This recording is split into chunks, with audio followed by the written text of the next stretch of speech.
नमस्कार. पुन्हा एकदा माझ्या चॅनलवर मी तुम्हा सर्वांचं खूप खूप स्वागत करते. तुमच्याकडे जर नवीन ब्लाऊज पीस असतील आणि काही जुन्या साड्या असतील तर जुन्या साड्या टाकून न देता त्यांच्यापासून मी एक सुंदर अशी वस्तू तुम्हाला बनवून दाखवणार आहे, जी तुम्हाला खूप आवडेल. त्यामुळे व्हिडिओ स्किप न करता शेवटपर्यंत नक्की बघा आणि व्हिडिओ आवडल्यास आपल्या मित्रपरिवारांना शेअर करण्यास विसरू नका. तर आपल्याकडे भरपूर अशा जुन्या साड्या असतात ज्या आपण वापरत नाही आणि त्या नुसत्या कपाटात ठेवून असतात. तर तुम्ही या पद्धतीने न कापता न शिवता एक सुंदर वस्तू बनवू शकता. तुमच्याकडे जर ब्लँकेट वगैरे असतील, जुनी ब्लँकेट असतात जी आपण वापरत नाही, त्यासुद्धा तुम्ही इथं वापरू शकता. थंडी सुरू झाली की परत तुम्ही त्या ब्लँकेटचा वापर करू शकता थंडीमध्ये. तर बघू शकता व्हिडिओमध्ये दाखवल्याप्रमाणे साडीचा असा राऊंड करायचा आहे. तुमच्याकडे जर जुन्या साड्या असतील तर प्लीज फेकू नका. तुम्ही असं काही वस्तू बनवू शकता किंवा काही गरजू लोकांना पण दान करू शकता. तर साडी संपेपर्यंत असं राऊंड करायचं आहे आणि प्रयत्न करायचं की घट्ट असं राऊंड होणार. इथे ऑलमोस्ट पूर्ण झालेलंच आहे. तुम्हाला साडी ही नवीन वाटत असेल, पण ही साडी कुठून फाटलेली आहे.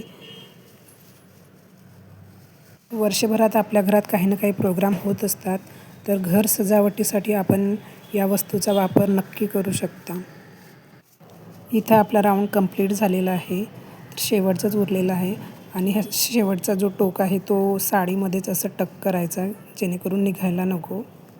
थोडं इकडून तिकडून त्याला ॲडजस्ट करायचं राऊंड शेपमध्ये. आता इथे मी ब्लाऊज पीस घेतला आहे.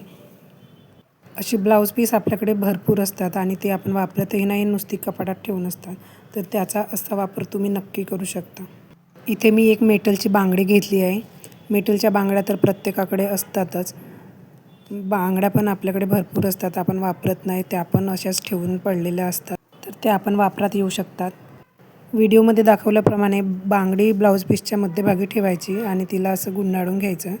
एक रबर लावायचा तिला, जेणेकरून ते फिट्ट होईल. सगळीकडून असं कापड व्यवस्थित खिचून घ्यायचं.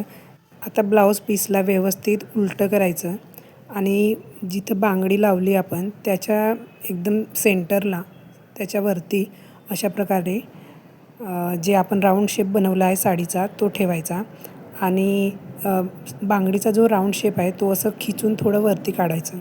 त्यानंतर व्हिडिओमध्ये दाखवल्याप्रमाणे 2 साईडला 2 सेफ्टी पिन बांगडीला घेऊन साडीला अशा लावायच्या, जेणेकरून जो बांगडीचा राऊंड शेप आहे तो थोडा फिट्ट होईल. ते समोरून बघायला चांगलं वाटेल. बघा इथे मी दुसरी पण सेफ्टी पिन लावून घेत आहे. आता व्हिडिओमध्ये दाखवल्याप्रमाणे उरलेला जो कापड आहे त्याच्या अशा चुन्या करून साडीमध्ये टक करायचं, व्यवस्थित टक करायचं, जेणेकरून निघायला नको. आता तुम्हाला बघून असं वाटेल की हे पॉसिबल आहे का, असं टक करता येईल का, व्यवस्थित होईल का? तर जेव्हाही तुम्ही ट्राय कराल तेव्हा तुम्हाला ॲटोमॅटिक कळेल की साडीमध्ये इझिली हे टक होतं. तुम्हाला व्यवस्थित फिट पण ते करता येतं. तुम्हाला याच्यात शंका वाटत असेल तर तुम्ही सेफ्टी पिनचा पण वापर करू शकता. अशा चुन्या घेऊन अशा 3-4 तुम्ही सेफ्टी पिनचा वापर करू शकता. ब्लाऊज पीस मोठा असल्यामुळे कापड भरपूर होतं, पण बघू शकता मी त्याला पण ॲडजस्ट केलं आहे. जितकं कापड जास्त असेल तेवढं तुमचं ते हे कुशन जे आहे ते फिट होईल, व्यवस्थित होईल. बघू शकता मी कसं केलं आहे. आता समोरून तर खूप छान दिसणार. बघा किती सुंदर दिसत आहे. कुशनला किती छान आकार आला आहे. तर जुन्या साड्या आणि कलरची अशी ब्लाऊज पीस सगळ्यांकडेच असतात. तर तुम्ही एकही रुपया खर्च न करता अशी कुशन बनवू शकता आणि घराची सजावट करू शकता. तर व्हिडिओ कसा वाटला? व्हिडिओ आवडल्यास लाईक करा, शेअर करा, कमेंट करा, सबस्क्राईब करा. पुन्हा भेटूया एका छानशा व्हिडिओमध्ये. तेव्हापर्यंत काळजी घ्या.